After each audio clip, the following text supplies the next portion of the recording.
Awards focuses on the livelihood agenda and brings together the country's finest institutions that work towards an inclusive growth. Morning, I am Shahnawas. I am part of the John Bosco. My name is Ajit and I represent an organization called Education. It's my privilege to share with you our experience of an organization. I know the movie voice comes like the back of my hand. This platform is key. So if you look at the Inclusive India Awards, right, they do multiple things.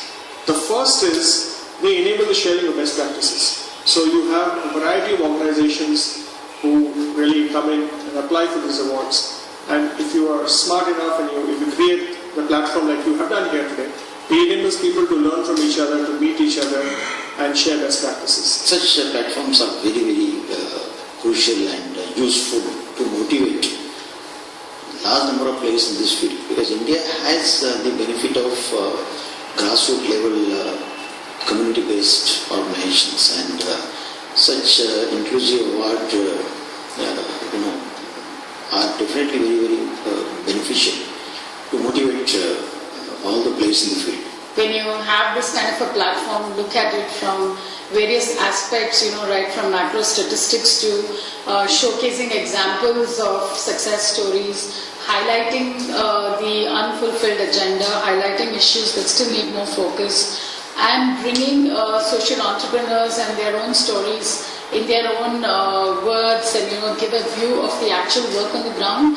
It's certainly going to put the spotlight on the issues. I think it's very critical. We talk of demographic dividend, we talk of bringing the poor out of their poverty, and unless they get a job and they have the skill to get that job, it's all empty words.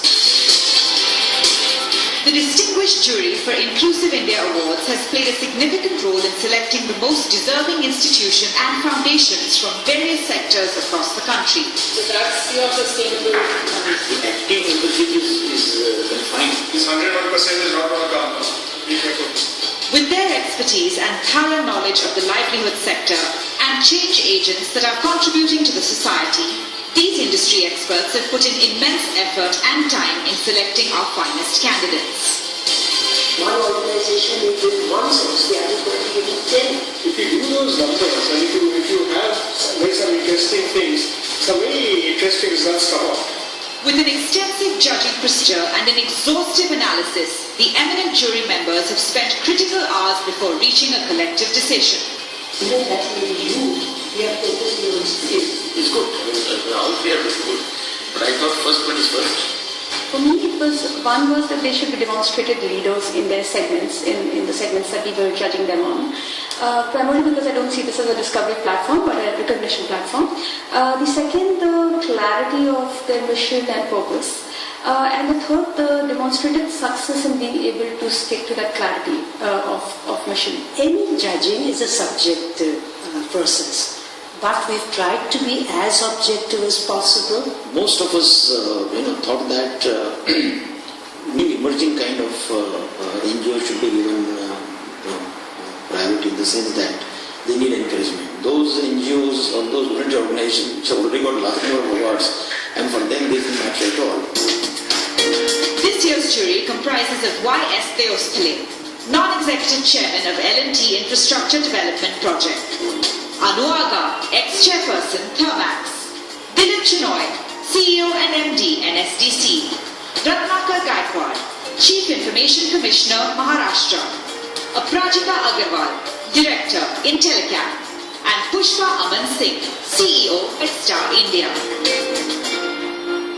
See, livelihood is key if as a country we have to progress. If you look at the economy, the number of jobs that are being created, let's say at a 5% growth, is significantly different from when we are growing at 8% growth. But if we teach people skills and entrepreneurial ability and get them a livelihood, they add to GDP.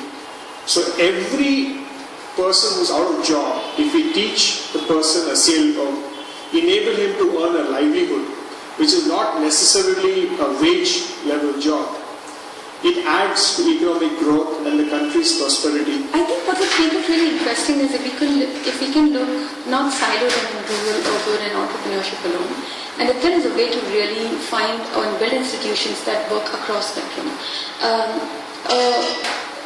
The problem is equal, be it rural areas, be it urban areas, or in creating entrepreneurs. The issue remains the same, that you have to invest in people, you have to invest in developing their skills, you have to train them to do the job well, and that exists across. So if we can really, if there is a way to invest into creating institutions that will work across rural-urban divide, and also invest into building micro-entrepreneurs and small enterprises, then absolutely I think that's the way to go.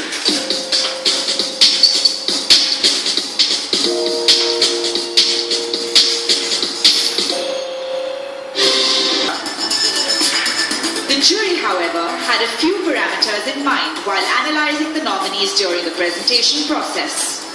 We're always looking for passion in the entrepreneur, what drives them to do what they're doing, and the vision, how clear they are about their theory of change, the way they're going to accomplish their vision, and also, the practical aspects to achieving that. If you look at the process, the invitation of entries, the pre-selection, the huge work that has been done by Dasra in evaluating them, and also the financials have been evaluated by another organization, and then the whole analysis that was given to us and the process of enabling the organization to make a presentation and the pre-workshop that was done, I think made it a very rigorous kind of process.